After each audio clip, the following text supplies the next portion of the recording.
estamos aqui no nosso programa, um fato, duas visões, e hoje com a nossa convidada Ida Cardinale, professora do curso de Psicologia da Faculdade de Ciências Humanas e da Saúde.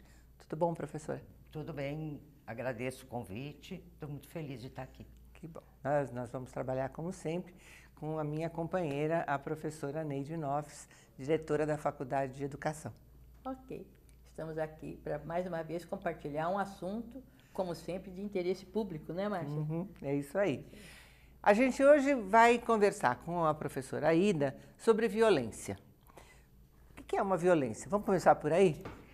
Bom, acho que tem até definições, né? Segundo a Organização Mundial da Saúde, tem diversos tipos de violência, né? Tem violência física, violência das relações familiares, violência urbana, que foi que eu estudei mais detidamente no meu doutorado, né? Então, e tem formas de violência que são físicas, né? Onde uma machuca, pode até machucar o outro, e tem violências psicológicas, emocionais. Então, quando eu comecei a estudar a violência, eu me deparei com isso, que era um campo imenso, porque, além de tudo, tem, assim, o que leva alguém a ser violento, qual é a reação de quem sofreu a violência, enfim, é um campo muito grande, os fatores que acarretam isso. Então, eu acabei focando o meu estudo na violência, vamos dizer, na decorrência da violência de quem sofreu, da vítima, né? E você estava falando que tem várias violências e uma delas você se aprofundou mais, que é a violência urbana. Isso. O que é a violência? Do que você está falando? De trânsito, de roubo? O que é violência urbana? Então, violência urbana, todas essas, né? A violência urbana são as violências que que pode acontecer dentro de uma cidade, né? Então, acidente de trânsito, briga, assalto, roubo, sequestro, né? Então, tem aí um conjunto. O que eu estudei especialmente foi assalto e sequestro, o sequestro que a gente chama sequestro relâmpago, né? Tem sequestro de cativeiro também, aquele que a vítima fica dias presa e tal. Enfim, também são muitas, né? A violência sempre existiu? Antes de você falar disso, sempre existiu a violência? Sempre existiu. Por que agora essa violência está tomando essa proporção? Chegou a fazer esse estudo?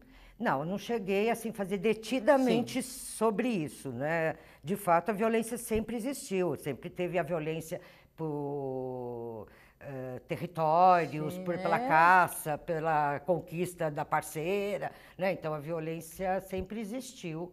Acho que as formas de violência foram modificando, né? E acho que a violência urbana, nesse sentido de assalto, sequestro, esse tipo se intensificou nos últimos anos. Uma coisa que eu achei curiosa na pesquisa é que eu me dei conta que as violências variam de país para país. Então, por exemplo, sequestro relâmpago, ou sequestro de curta duração, que é ficar algumas horas na mão. Sequestro relâmpago, mais ou menos todo mundo sabe, mas é só para lembrar, quer dizer, alguém pega-se alguém com o objetivo de que a pessoa retire dinheiro do caixa eletrônico, né? Mas tem algumas que é diferente do sequestro cativeiro, que normalmente se sequestra a pessoa em troca, no Brasil, geralmente em troca de dinheiro. E relâmpago é só para quem fez, né? Porque quem está no sequestro Porque dura 3, não 4, acha nada relâmpago. Nada relâmpago, exatamente. Né? E tem, às vezes, um sequestro que não é nem exatamente cativeiro e nem sequestro, entre aspas, relâmpago, porque o objetivo não é retirar o dinheiro do cativeiro, né? Mas o que eu estava comentando é que, na verdade, assim, esse tipo de violência varia de... Por exemplo, na Colômbia, teve muito, né, sequestros. Os sequestros tinham um outro objetivo, que era forçar o governo a mudar a lei, que na época do Pablo do narcotráfico, de conseguir mudar a lei, de conseguir e tal. No Brasil, a maior parte dos sequestros são em troca de dinheiro, né? Teve, na época da ditadura, uma coisa de troca com o embaixador. Então, a gente vai percebendo assim, quando fui falar sobre esse tipo de sequestro relâmpago, por exemplo, em Portugal, eles nem entendiam né? Do que estava sendo falado. É um sequestro. Né? Então, na África, África, a violência nossa, já é de outro tipo. Então, isso foi uma coisa que foi me chamando a atenção, né? Que são violências e que elas são contextualizadas, né? Em termos de regiões, de momento histórico, momento das questões que o país e a região está vivendo. Só por curiosidade, eu estive no Peru e lá tinha guerrilha. Isso. Né? A guerrilha. Então, eles nos alertavam, olha, pode acontecer, e aí e tal. Quer dizer, existem mesmo as diferentes manifestações dessa violência. E nesse clima urbano, você acha que as pessoas estão... Como prevenir, como preparar? Porque eles falam, quando você for abordada, não faça, não sei o quê. E lá a guerrilha era outra natureza. Então tomavam cuidado. Tem alguma pista que você dê, que você percebeu na sua pesquisa? Olha, eu acho que aí, pensando na violência urbana, pensando em São Paulo, Rio de Janeiro, Brasil, né? Mas mais São Paulo e no Rio de Janeiro, o que eu me deparei na pesquisa é que a violência urbana está banalizada. Então, até isso. Banalizada quer dizer assim, eu chego aqui na PUC, abatida, falo assim, ai, acabei de ser assaltada. As pessoas respondem, ai, mas comigo já aconteceu 5 vezes. Né? Não esquenta, é assim mesmo. Né? Então, o que eu achei importante é que essa banalização acaba não dando espaço para quem sofreu a violência possa manifestar os sustos, os medos que passou. Então, eu vejo que isso não é só nas relações pessoais, mesmo nas relações de trabalho. O enfermeiro que vai acudir alguém que foi assaltado e foi machucado, né, ele se preocupa com o machucado, mas ele supõe que é tão comum a violência que você não tem importância a isso. E não é verdade, porque vai depender de como foi a violência, de como a pessoa vivenciou a situação. Então, acho que tem um tanto que para mim ficou muito claro na pesquisa, que teria essa importância de que, principalmente profissional da saúde, e aí vai desde o atendente, da clínica, a secretária, quer dizer, desde os profissionais que recebem primeiro momento o paciente, até enfermeiro, psicólogo, médico, que desse espaço para que a pessoa pudesse relatar o que ela vivenciou e o sofrimento que foi. Então, eu acho que esse aí é um tipo de cuidado que seria importante. Eu diria que isso aí, esse tipo de comportamento, a forma de lidar com a pessoa, seria uma nova violência contra ela? Quer dizer, é violência também. E como é que a gente poderia trabalhar ou entender diferentemente esses dois tipos de violência? Acho que, aliás, isso em situação de violência a gente encontra muito. Até me veio quando você falou, por exemplo, violência sexual. Sim. A pessoa é abusada e depois ela vai à delegacia, ela novamente sofre violência no sentido de quem recebe, questionar mesmo, né? O que ela fez para provocar. Então, isso que você está apontando, né, seja no sentido do profissional ou da família, não dá espaço de acolhimento para o sofrimento, né? Ou até formas mais radicais, né? De ter procedimentos que são violentos na maneira de se pesquisar o que foi a violência, de quem foi a culpa, né? Então, acho que acho que assim, a psicologia, seria importante a psicologia, né? E a educação. Acrescentar depois a educação. A psicologia e a educação. Só porque, um parênteses, várias violências, o primeiro movimento, antes de procurar a delegacia ou alguém, a saúde, ela vai para a escola. Ela vai procurar os profissionais de educação. E aí, esses profissionais de educação têm que estar, de uma certa forma, extremamente preparados para lidar com isso. E aí a pergunta também a educação, o que ela pode fazer? Porque é a primeira, recebe, E aí, como lidar, como você viu, se você viu também, presenciou, identificou isso na sua pesquisa? Eu não cheguei a identificar diretamente com a situação escolar, porque as pessoas que eu estudei eram adultos. Sim. né? E daí os adultos procuraram psicólogos, procuraram serviço de saúde. Mas eu acho que você tem toda a razão. Acho que tem muitas Me situações procuraram já na com escola. criança, com adolescente. Professores, né? Hã? Professores. Às vezes que chegam à escola dizendo, não sabe o que me aconteceu agora. Exatamente. Né? Então, acho que aí vale para a educação, quer dizer, na verdade, vale para aqueles que recebem, né,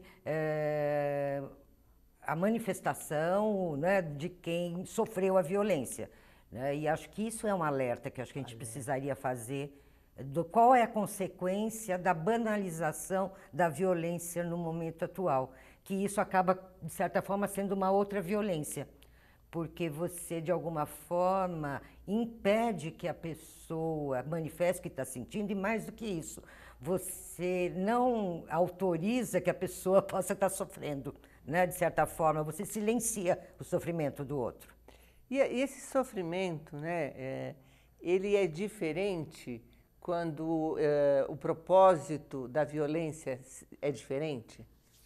Porque você falou, por exemplo, olha, tem o sequestro por questões políticas, tem o sequestro para eu conseguir dinheiro, tem o sequestro para o abuso sexual. Quer dizer, o motivo da violência transforma a sensação da vítima? Bom, claro que quando a violência é de pessoas próximas, como violência doméstica, violência sexual, sempre é mais pesado, na medida que muitas vezes aí efetivamente é proibido dizer o que aconteceu, né? E ao mesmo tempo, a gente vê isso muito com violência sexual. Às vezes a criança diz, meu tio, meu primo, meu pai, meu padrasto me molestou, e ninguém acredita, acha que é coisas da criança. Então, isso traz uma situação que hoje em dia os estudos, né, vem muito como fica uma experiência traumática,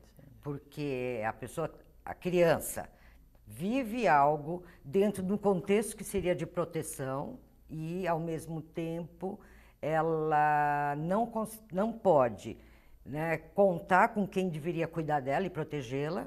E, por outro lado, são pessoas próximas da família, né, do qual ela não pode evitar, que abusam. Então, nessas situações, a violência ela é muito mais ainda radical, né? Nesse sentido, sim.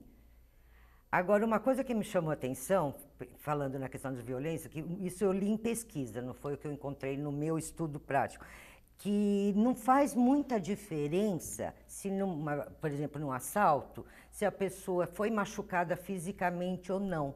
O que, num primeiro momento, a gente imagina, né? Porque que quanto mais machucado fisicamente, mais traumática seria a experiência. Segundo as pesquisas, estudos que eu li, né? Esse não é o fator principal, vamos dizer, a intensidade do machucado físico. E é muito mais a maneira como essa pessoa vivenciou a situação da violência. Dela se sentir muito vulnerável, se sentir passando uma situação de risco de vida, e que esse fator é mais grave, né, em termos de consequências de adoecimento em relação à vivência da violência, do que o machucado físico, que é, de certa forma, aquilo que a gente pensa mais em geral.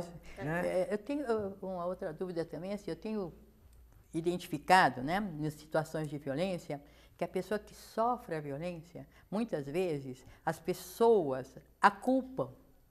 A culpam. Por exemplo, você foi assaltada, você deixou a janela aberta, é como se ainda fosse vítima de si mesmo. A culpa é dela, pelas agressões que ela sofre. E aí, ao invés de ela ter, além do fato, ela entra em culpa em relação a si mesma. Eu não tomei cuidado com A, não tomei cuidado com B. E dizem, se for, por exemplo, a violência sexual, você se projetou, olha a roupa que você viu. Então, a violência, né, que a gente está presenciando, inclusive, já está, né, nas pesquisas mostrando também, né, a questão das mulheres que denunciaram esses abusos, hoje elas estão sendo, na justiça, de novo colocadas em questão como algozes, como pessoas que vitimizaram aqueles que abusaram. né? Estão pedindo indenização. Estão pedindo indenização. Quem abusou está pedindo indenização, Márcia. Você acredita? Pedindo indenização e elas estão se sentindo expostas e estão aí de novo, estão reclamando como mulheres isto, né? Quer dizer, como você vê isto? Como as pessoas mudam, né? Quer dizer, na verdade ela sofreu, ela é a vítima e de repente ela se torna aquela culpada, né? Eu não parei na minha pesquisa efetivamente para estudar esse ponto. Mas uma coisa que eu observei, além da pesquisa teórica, eu fiz pesquisa de atendimento às pessoas, vítimas de violência, né? Então, aqui eu montei na clínica psicológica da PUC um serviço de atendimento à violência que fosse dar subsídios para a minha pesquisa, né? E daí com isso, eu entrevistei muitas pessoas que não eram especificamente de sequestro e assalto. Meus estagiários no aprimoramento atendiam e os que tinham os critérios para ficar pesquisa, eu atendi, né? Então, esse estudo, vamos dizer, mais prático, foi muito interessante. Eu vou responder a tua pergunta, mas eu chego lá, né? Por quê? Primeira coisa que me chamou a atenção, poucas pessoas procuram ajuda psicológica quando vivem violência, né? E por isso que eu fiquei me perguntando por que eu fui percebendo e vendo como a questão da banalização e tal, que isso é um fator. Mas tem um outro fator. A pessoa que muitas vezes que vive violência, ela mesma não quer precisar relembrar o que viveu. Então, ela prefere tomar uma medicação que aplaque isso e tal, né? Apesar, não é que eu seja contra, acho que algumas pessoas que vivem violência precisam mesmo de um acompanhamento psiquiátrico, né? Mas o que eu estou chamando a atenção, como eu tive pessoas que chegaram a falar isso. Se a senhora esperar mais um minuto para me chamar para a entrevista, eu tinha ido embora, porque eu me dei conta que eu vou ter que contar tudo de novo do que eu vivi, né? Então, esse é um outro fator que interfere no trabalho, né? Agora, uma vez as pessoas que eu pude acompanhar, e aí vou chegar na tua resposta à tua pergunta, o que eu percebi é o seguinte, as pessoas, mesmo que num primeiro momento não se culpabilizou, com o passar do tempo ela começa a se culpabilizar, no sentido, teve um dos participantes da pesquisa, era um senhor de 50 anos, que o que aconteceu com ele, ele tinha um caminhão em sociedade com o irmão, e o irmão era o motorista do caminhão, ele tinha uma loja, né, uma papelaria. E uma noite o irmão ligou, às 10 da noite, dizendo, olha, furou o pneu do caminhão, estou na Marginal, vem me ajudar. E ele foi. E quando chegou lá, vieram 3 carros e levaram os 2, porque eles queriam roubar o caminhão, e eles passaram a madrugada toda na mata, com uma pessoa com revólver, ameaçando e reza para que dê tudo certo, porque se não der tudo, para vocês saírem vivos daqui, né? Então, assim, a experiência é muito penosa, né? Porque ou não vá falar para a polícia o que aconteceu, porque se eles nos reconhecerem, a gente sabe onde você mora, nós vamos atrás da sua família, né? Então, essas ameaças todas são muito pesadas da violência, né? Por isso que não necessariamente é por isso que a violência. Por isso que a violência é a violência. Agora, o que me chamou a atenção nesse participante, né, que na pesquisa eu prefiro chamar participante do que sujeito na pesquisa, é que conforme foi dando, eu fiz um trabalho de psicoterapia breve com ele. E daí, conforme baixou um pouco assim, esse susto, esse medo de ser perseguido, que ele ficou numa situação muito difícil, ele começou a se culpabilizar. Meu Deus, mas eu sei da violência de São Paulo. Como é que eu fui lá em vez de chamar a polícia? Então, o que eu estou querendo retomar, que essa é uma coisa que eu acho que é uma coisa mais social do pensamento, que se os outros cobrem, a própria pessoa se cobra, né? Outro dia, uma professora da PUC chegou no trabalho e tinham acabado de roubar a bolsa dela. E ela estava se culpando porque ela deixou, naquele momento, a bolsa no banco e não tinha posto no chão. E ela estava num momento super difícil. Eu falei, não dá para tomar conta de tudo. Mas o que ela estava se culpando é dela não ter se prevenido e escondido a bolsa. Eu posso ser um pouco psicológica demais, mas me surgiu a pergunta, né? Assim, de alguma maneira, essa reação de dizer a culpa é minha, não é uma forma das pessoas conseguirem de novo se sentirem potentes? De certa forma, sim. Né? Porque enquanto vítima da violência, acho que uma coisa profunda da violência é eu me deparar com a minha impotência, com a minha fragilidade, né? Porque é aí que a violência se dá, das mais diferentes formas. E talvez essa reação que parece aparentemente inadequada, né? Ela tem também um lado positivo de dizer, olha, não, peraí, eu sou capaz de cuidar do que é meu, eu sou capaz de ter uma força.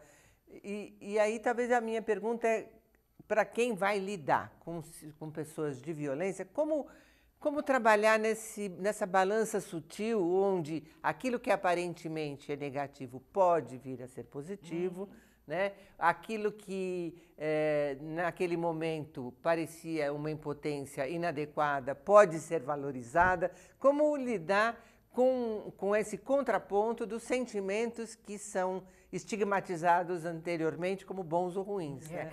Acho que aí no trabalho psicológico, quando já entra numa perspectiva de psicoterapia, breve ou não, acho que sempre o foco é ajudar a pessoa a entender o que significa aquilo que ela está vivendo, né? De repente, e acho que essa experiência de impotência, vulnerabilidade, em termos da violência urbana, de que o Estado não protege e que a pessoa está à mercê, é uma experiência impactante, né?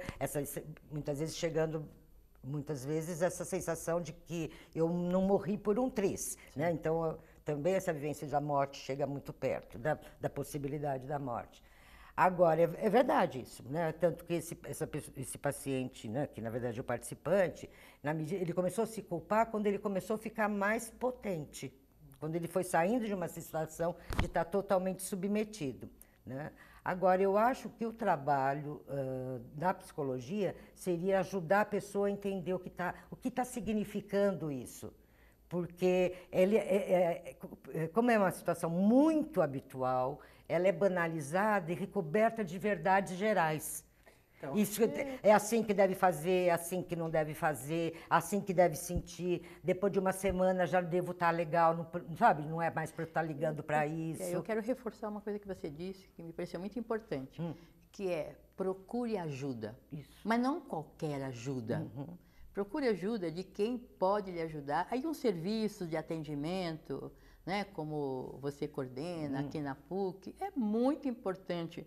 Porque às vezes as pessoas não procuram porque não sabem a quem se dirigir. E todos os apelos é para segurança. Vá à delegacia, faça seu BO, reconheça. Me parece que você está dando aqui uma oportunidade para a gente pensar, que é procure um serviço de atendimento à pessoa. Você é uma pessoa que merece toda a acolhida, né? E aí a gente fica com essa perspectiva que me parece muito mais interessante do que olhar a violência só do ponto de vista da segurança, do policial, e aí queixas do Estado, do que busca da compreensão de si mesmo e dá, né, Márcia, psicologicamente uma certa volta para nós mesmos. Nós não somos tão errados assim. Serve para alguma coisa, né? Assim. O mundo não está acabando, O mundo não está acabado, né? Tem aqui uma unidade, outra unidade. Procure as pessoas que estão aqui trabalhando e possam ajudar, né? Como a gente não trabalha não temos só pessoas, psicólogos e terapeutas ouvindo, acho que é importante isso que você foi marcando. Eu também acho. De que as pessoas ao redor de quem sofreu uma violência não perpetre uma outra. Que ela saiba que não é banal. Que ela possa ajudar a essa pessoa trazer para fora os seus medos. Que ela possa ajudar essa pessoa a procurar alguma compreensão, né? Eu estou aqui sendo avisada que nosso tempinho está terminando, infelizmente, porque é um tema, eu acho, importante para o cotidiano. Então, eu vou abrir para você se despedir e dizer últimas palavras que você quiser. Bom, acho que, no primeiro momento, eu agradeço o convite, a oportunidade, porque, efetivamente, em relação